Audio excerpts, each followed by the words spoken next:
Hello guys. Ito nga tayo.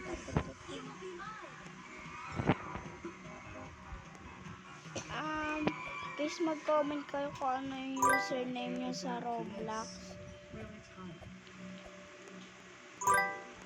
Mag-ano na din kayo comment dapat kayo na username nyo.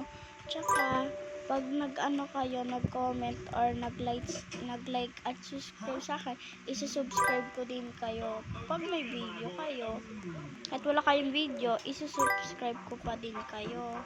Kasi, tapos ino-notice ko pa kayo. At ayan nga guys, sub lang kayo. Pag nag-ano kayo, pag 10 subscribers na tayo, nag-ano ako, tawag dito, mag-the strongest battlegrounds ako.